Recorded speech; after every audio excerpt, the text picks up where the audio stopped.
Hello everyone, it's Robola here, and today I want to talk about a very important concept in StarCraft 2 that I feel like a lot of people sort of don't seem to understand because of how sort of different it is if you compare it to the other tier races and other RTS games as a whole. So the thing I want to talk about is the Zerg economy. So why is this so important? Well, the reason is if you're a Zerg player, it's of course very important to understand your own economy and how to grow quicker than your opponent and overwhelm them in the late game, which is the usual Zerg sort of plan. And if you're not Zerg, it's important to understand how the Zerg economy works to make sure it doesn't get out of control.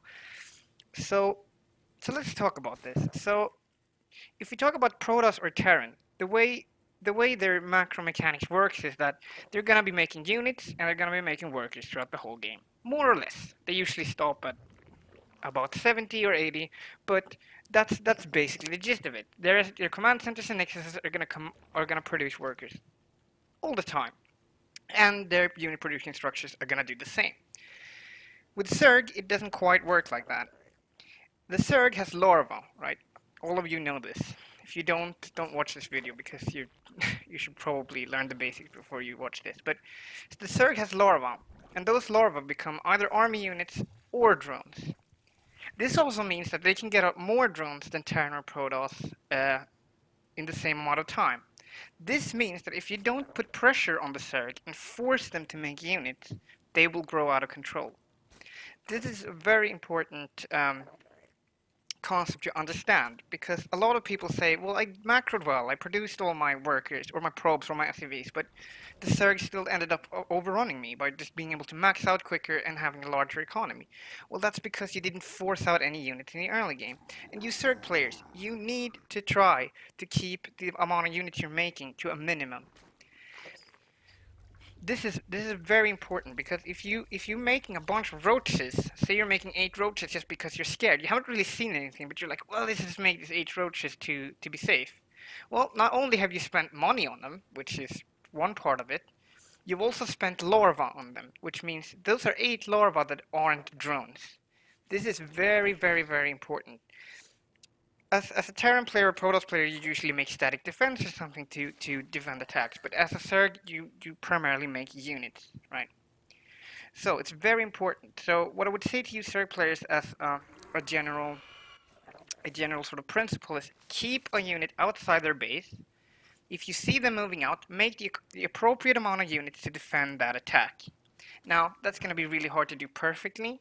That takes some practice getting used to. You'd rather you make too many units and don't die than make too few, but keep that as a principle in all of your games. And if you're not a Zerg player, if you're a Protoss or Terran player and struggling against Zerg, remember to always put pressure on. And when I say put pressure on, you don't need to attack with everything you got. Send a few adepts their way, send a drop their way, just push out and make sure you don't risk everything, but push out and put pressure on them. Force them to make units. Because if they can just make drones, they will have a bigger economy in you, and they will win over you in the late game. There's just no getting around that. So this is just I just wanted to get this concept out really quickly. Also, this me playing Zerg in the background. I'm not Zerg as my main, so this is not like a super um, a super well demonstration of this. But this was a game where my Protoss opponent was really confused because I simply overran him in the late game. And for those of you who don't know, this is a low sort of diamond game, and I think the guy was pretty good, but he was pretty new, I think. So he didn't quite understand how it worked.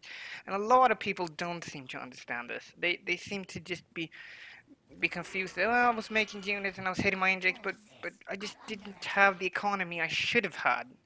And it's usually because they're making units and drones when they don't need to. If you can get away with it, make drones. If you can't get away with it, make units. It's that simple.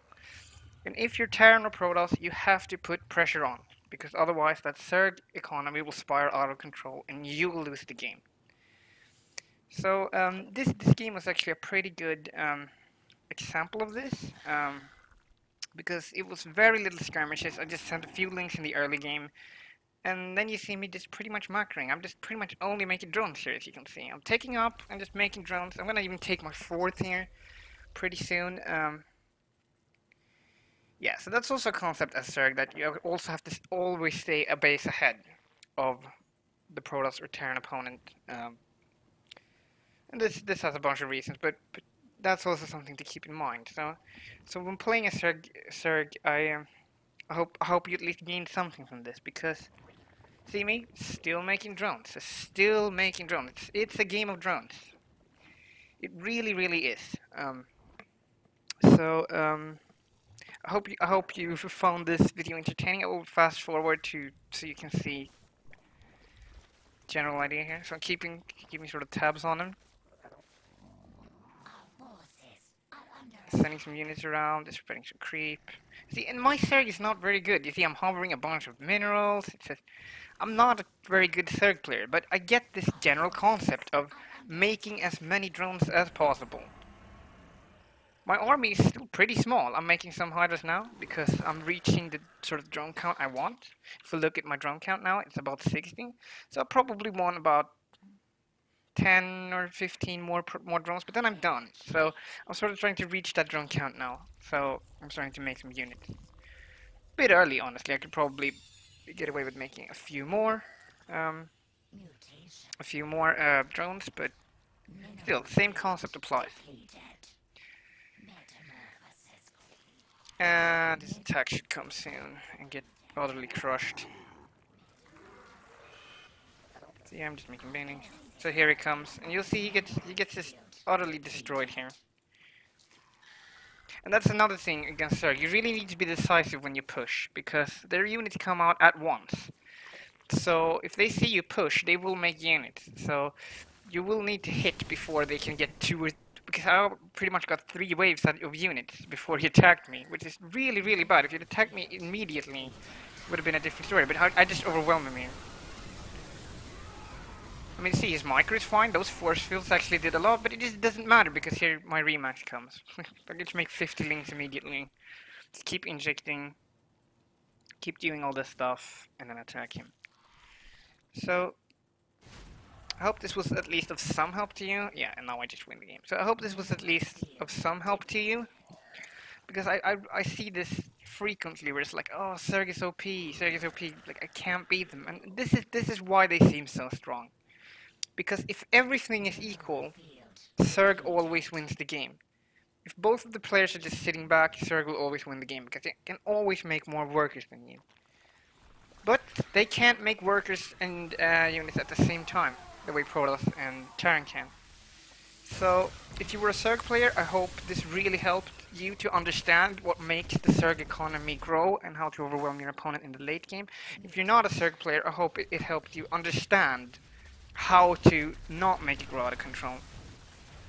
So, this is just a quick video from me. I hope I found it helpful in some way, and I'll see you next time.